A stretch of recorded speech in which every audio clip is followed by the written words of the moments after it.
पीछे की कथा में मैंने आप सभी को सुनाया था श्री रामानुजाचार्य को पंचाचार्य पथिक आचार्य कहा जाता है। इसके बारे में सुनाया था। आगे की कथा आप ध्यानपूर्वक सुनिए। श्री संप्रदाय और श्री भाष्य को समझने के लिए यह आवश्यक है कि श्री रामानुजाचार्य के वैभव की जानकारी पाठक को प्राप्त हो और उनके जीवन की प्रमुख घटनाओं का परिचय प्राप्त हो। अतः संक्षेप में उसे दिया जा रहा है। दक्षिण भारत के तोंडीर मंडल में भूतपुरी नामक नगर है। इस नगर में अनेक शास्त्रों के विद्वान वैष्णव ब्राह्मण रहते थे, जिनका नाम केशव यज्वा था। बहुत समय तक इन्हें कोई संतान प्राप्त नहीं हुई। तब मद्रास में स्थित श्री पार्थ सारथी नामक दिव्य देश में जाकर इन्होंने पुत्रेष्टि यज्ञ किया। स्वप्न में इन्हें भगवान से आशीर्वाद प्राप्त हुआ था। भगवान ने कहा कि तुम शीघ्र घर जाओ, तुम्हारी पत्नी कांतिमती देवी के गर्भ से शेष के अंश से एक महापुरुष अवतरित होंगे। फलतः शकाब्द 939 में सूर्य के मेष राशि में प्रवेश करने पर चैत्र मास के शुक्ल पक्ष के आर्द्रा नक्षत्र तथा कर्क लग्न से युक्त गुरुवार के दिन संपूर्ण जगत में धर्म की ध्वजा फहराने के लिए एक नक्षत्र उदित हुआ, जिसका शास्त्रानुसार सारे संस्कार कराए गए और 12वें दिन रामानुज नाम रखा गया। ये पहला अध्याय का था। आगे की कथा में सुनिए। श्रीरंगनाथ भगवान की कथा सुनाने जा रहा। तब श्रीरंगनाथ भगवान की कथा में तपस्ये मासी रोहिण्या तटे सहय भुवः स्थितं श्रीरंगसायिनं वंदे सेवितं सर्वदेशिके। सहयाचल पर्वत से निकली कावेरी नदी की दो धाराओं के बीच भाग में श्रीरंग भगवान स्थित है। फाल्गुन मास के रोहिणी नक्षत्र में जब सूर्य कुंभ राशि में प्रविष्ट हुए, तब अनंतशय्या पर शयन करने वाले श्री रंगनाथ भगवान स्वतः आविर्भूत हुए, जो सभी आचार्यों से सेवित हैं। इस मंदिर का क्षेत्रफल 265 बीघे में है, जिसमें 18 गोपुरों और 7 परकोटाओं से सुशोभित एक मंडप है, जिसमें 1000 खंभे हैं। श्री रंगनाथ भगवान प्रणवाकार विमान में दक्षिणाभिमुख होकर शेष शैया पर शयन किए हुए हैं। श्री नाथ मुनि से लेकर सभी आचार्य इन प्रभु की सेवा में लगे हैं। इन्हीं रंगनाथ भगवान ने अपनी पत्नी लक्ष्मी देवी को प्रथम उपदेश दिया था। इन्हीं श्री देवी द्वारा प्रचारित होने के कारण इस संप्रदाय को श्री संप्रदाय कहते हैं। श्री देवी के कृपा के बिना जीव को भगवत प्राप्ति नहीं होती है। पूर्वाचार्यों द्वारा श्री शब्द की 6 व्युत्पत्तियाँ बताई गई है। 6 व्युत्पत्तियों में मैं आपको विस्तार से बताने का प्रयास कर रहा हूँ, ध्यानपूर्वक सुनिए। पहला, श्रीयते इति श्री भक्तों की आश्रय रूपा है। दूसरा है शृणोतिथि श्री प्रार्थना सुनती है। तीसरा है श्रद्धे इति श्री भगवान को अपने वश में करती है। चौथा, श्रावयतिथि श्री भगवान को सुनाती है। पांचवा है शरणामृति श्री भक्तों को दोष मुक्त करती है। छठा है शरणातिथि श्री जीव को पूर्णता प्रदान करती हैं। हमारे आचार्यों ने श्री शब्द की व्याख्या शास्त्र सम्मत 6 प्रकार के व्यक्तियों द्वारा निम्नलिखित प्रकार से की है।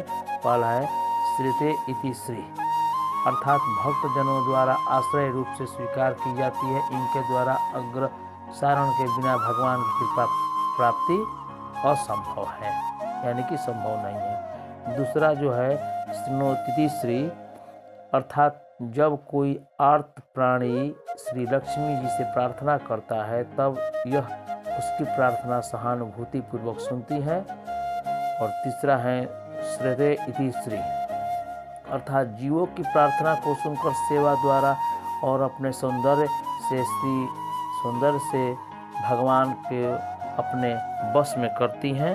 चौथा है श्रावयतिथि श्री, श्री भगवान को अपने अनुकूल देखकर श्री देवी जीवों द्वारा की गई प्रार्थना को सुनाती हैं। और पांचवा है शरणामृति श्री, अर्थात जीवों के दोषों को दूर करके भागवत कृपा पाने के योग्य जो बनाती है उन्हें श्री कहते हैं।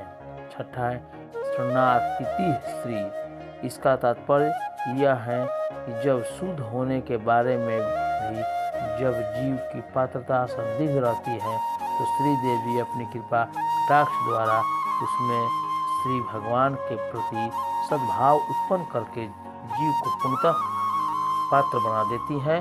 वे रामानुजाचार्य के व्याकरण का अध्ययन पूर्ण करने के बाद वेदांत का अध्ययन करने के लिए ये कांचीपुरी गए।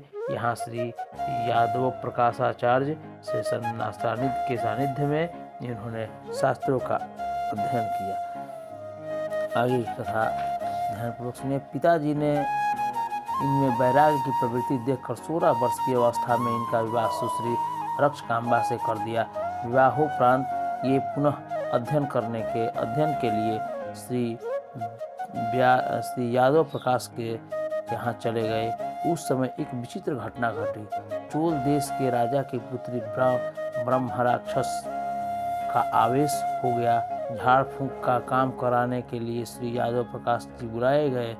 गुरु के साथ शिष्य के रूप में श्री रामानुजाचार्य भी थे। ब्रह्मा राक्षस ने यादवाचार्य को डॉक्टर कहा, तुम्हारे मंत्र से यह कन्या ठीक नहीं होगी। साथ में आए विद्यार्थी रामानुज, यदि मुझे अपना चरणामृत दे तो मैं प्रेत योनि से मुक्त हो जाऊंगा और यह कन्या ठीक हो जाएगी। इसका प्रमाण यह होगा कि सामने के पीपल के पेड़ की मोटी शाखा टूटकर गिर जाएगी। इसके बाद ऐसा ही करना पड़ा। फलतः प्रेत की योनि छूट गई और लड़की ठीक हो गई। इस घटना की चर्चा चारों ओर फैल गई और श्री रामानुज जी का यश भी व्याप्त हो गया। इससे इनके प्रति यादव प्रकाश को ईर्ष्या उत्पन्न हो गई। एक बार यादव प्रकाशाचार्य छात्रों और छंदोग्योपनिषद पढ़ा रहे थे। कप्यासम का अर्थ उन्होंने यह बताया, कपि बंदर आसम पायु भाग, अतः भगवान के नेत्र बंदर के पायु भाग के समान लाल है। यह अर्थ सुनकर श्री रामानुज को बहुत दुख हुआ एवं बहुत बुरा लगा। वे इसे सह नहीं सके। वे गुरु की सेवा कर रहे थे। उनके नेत्रों से गर्म आंसू गुरु के शरीर पर टपकने लगे। कारण जानकर इससे इन पर गुरु का कोप और बढ़ गया। श्री रामानुजाचार्य कुशाग्र बुद्धि के संपन्न थे। रामानुजाचार्य के मौसेरे भाई गोविंदाचार्य भी श्रीकांचीपुरी में ही आकर यादव प्रकाशाचार्य की संधि में अध्ययन करने लगे। यादव प्रकाशाचार्य ने मकर संक्रांति के पर्व पर प्रयाग तीर्थ में गंगा स्नान के माध्यम से रामानुजाचार्य के प्रति कुटिल योजना बनाई। उन्होंने सोचा था कि प्रयाग में ही रामानुजाचार्य को सर्व पाप हारिणी गंगा में डुबो दिया जाएगा। उन्होंने अपने सभी छात्रों के साथ प्रयाग की यात्रा प्रारंभ की। विंध्य वन यानी विंध्याचल में श्री गोविंदाचार्य के एकांत पाकर रामानुजाचार्य को बतलाया कि यादव प्रकाशाचार्य आपको प्रयाग की गंगा में डुबाकर मार डालने के लिए ले जा रहे हैं, अतएव आप कहीं छिप जाइए। श्री रामानुजाचार्य वन में ही एकांत में छिप गए। रात्रि में उन्होंने देखा कि उनके समक्ष एक भील दंपति आए। रामानुजाचार्य ने पूछा कि आप लोग कहाँ जा रहे हैं? तो भील दंपति ने बतलाया कि हम लोग कांचीपुरी जाएंगे और श्री रामानुजाचार्य भी उस भील दंपति के साथ चल दिए। रात्रि